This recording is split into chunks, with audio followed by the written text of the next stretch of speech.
সারাদিনের খবর নিয়ে আমাদের নিয়মিত আয়োজন আজ সারাদিন, সঙ্গে আছে ইমদাদুল হক। যে কোনো সংকটময় পরিস্থিতিতে বাংলাদেশের পাশে থাকার আশ্বাস দিয়েছেন জাতিসংঘ মহাসচিব আন্তোনিও গুতেরেস। একই সঙ্গে গণতন্ত্র ও মানবাধিকার রক্ষায় চলমান সংস্কার কার্যক্রম নিয়ে সন্তোষ প্রকাশ করেছেন তিনি।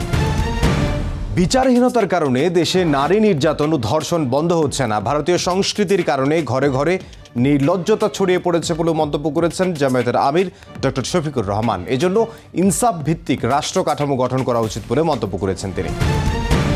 ধর্ষণে জড়িতদের বিচারে বিশেষ ট্রাইব্যুনাল গঠনের দাবি জানিয়েছে ইনকিলাব মঞ্চ। জুলাই ও শাপলা চত্বরে গণহত্যার দায়ে আওয়ামী লীগকে নিষিদ্ধ করার আহ্বান জানিয়েছেন নেতারা। স্বরাষ্ট্র উপদেষ্টার পদত্যাগ সহ 7 দফা দাবি জানিয়েছে বাম রাজনৈতিক ও সাংস্কৃতিক সংগঠনগুলো। রাজধানীর কামরাঙ্গীরচরে অভিযান চালিয়ে জাল নোট তৈরির সরঞ্জাম, কোটি টাকা সমপরিমাণ জাল নোট তৈরির কাঁচামাল, 20 লাখ টাকা উদ্ধার সহ 3 জনকে আটক করা হয়েছে। পুলিশ জানায়, ঈদকে সামনে রেখে এজেন্টের মাধ্যমে বাজারে এরই মধ্যে 40 লাখ টাকার বেশি ছড়িয়ে দিয়েছে চক্রটি। বাংলাদেশের কমিউনিস্ট পার্টি সিপিবির কার্যালয় দখল বা ভাঙচুর করলে এর দায় অন্তর্বর্তী সরকারকে নিতে হবে বলে মন্তব্য করেছেন দলটির সাধারণ সম্পাদক রুহিন হোসেন প্রিন্স। সামাজিক যোগাযোগ মাধ্যমে ভবন দখলের হুমকির তথ্য ছড়ানোর পরিপ্রেক্ষিতে দলটির কার্যালয়ের সামনে অবস্থান নেন নেতাকর্মীরা। এলডিসি উত্তরণের চ্যালেঞ্জ মোকাবেলায় বাংলাদেশকে এখন থেকেই সব ধরনের প্রস্তুতি নেওয়ার তাগিদ দিয়েছেন সিপিডি নির্বাহী পরিচালক ফাহমিদা খাতুন। এজন্য কর কাঠামো থেকে শুরু করে আমদানি রফতানি ও বাণিজ্য নীতির ঢেলে সাজানোর পরামর্শ দিয়েছেন তিনি। সারা দেশে চলছে ভিটামিন এ প্লাস ক্যাম্পেইন। প্রায় 1,20,000 স্থায়ী ইপিআর কেন্দ্রে চলছে এই ক্যাম্পেইন। 6 মাস থেকে 5 বছরের কম বয়সী প্রায় 2,26,00,000 শিশুকে ভিটামিন এ ক্যাপসুল খাওয়ানো হচ্ছে।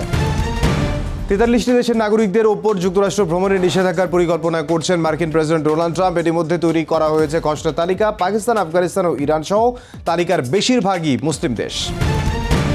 গাজায় যুদ্ধবিরতির দ্বিতীয় ধাপের আলোচনা শুরুর শর্তে জীবিত মার্কিন বন্দীকে মুক্তি দিতে সম্মত হয়েছে হামাস। চলমান সংঘাতে স্থায়ীভাবে বন্ধ এবং যুদ্ধবিরতি আগামী এপ্রিল পর্যন্ত বাড়াতে স্বল্পমেয়াদী কৌশলগত পরিকল্পনা উত্থাপন করেছে যুক্তরাষ্ট্র। এরই মধ্যে বন্ধ হয়নি ইসরায়েলি আগ্রাসন। গাজা উপত্যকায় হামলায় একদিনে প্রাণ হারিয়েছেন অন্তত 5 ফিলিস্তিনি।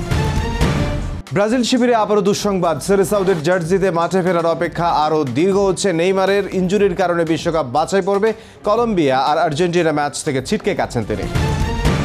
এই ছিল আজ সারাদিনে। দেখা হবে আগামীকাল।